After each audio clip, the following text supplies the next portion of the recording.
Sebanyak 191.965 unit ponsel dengan nomor International Mobile Equipment Identity atau IMEI ilegal akan diblokir atau dinonaktifkan. Dari jumlah ini, sebanyak 176.000 diantaranya adalah iPhone.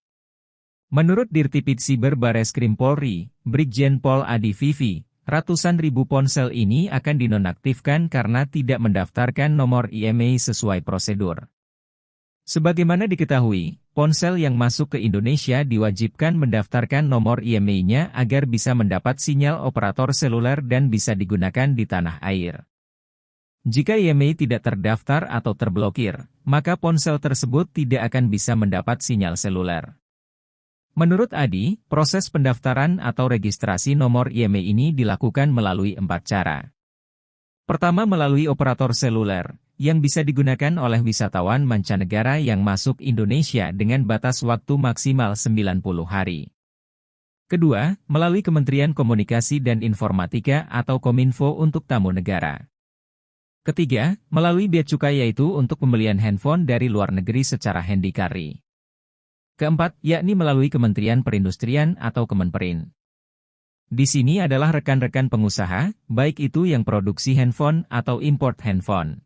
Adi mengatakan, biasanya, pengajuan pendaftaran atau registrasi IMEI di Kemenperin diawali dengan permohonan data secara online, kemudian dilakukan verifikasi data. Sebanyak 191.965 ponsel ini didaftarkan antara tanggal 10 sampai 20 Oktober 2022. Sebelumnya, pihak kepolisian menetapkan 6 orang tersangka di kasus pendaftaran IMEI ilegal ini. 4 orang diantaranya yaitu dengan inisial P, D, E, dan B adalah dari pihak swasta. Sementara 2 orang lain yakni inisial F merupakan ASN dari Kemenperin dan inisial A adalah ASN di Ditjen Bea Cukai. Seperti diwartakan sebelumnya, dugaan terkait adanya praktik IMEI ilegal ini mencuat sekitar akhir tahun lalu. Hal ini diperkuat dengan banyaknya pengguna yang mendapati bahwa ponsel yang mereka beli, yang didapatkan dari jalur distributor atau dari luar negeri, mendadak hilang sinyal alias no service. Sebagian dari pengguna yang mengalami kendala hilang sinyal adalah pemilik iPhone X Inter atau iPhone bekas dari luar negeri yang masuk ke Indonesia. Ada dugaan bahwa penyebab iPhone bekas internasional hilang sinyal lantaran nomor International Mobile Equipment Identity atau IMEI perangkat tidak terdaftar di database Kementerian Perindustrian atau Kemenperin.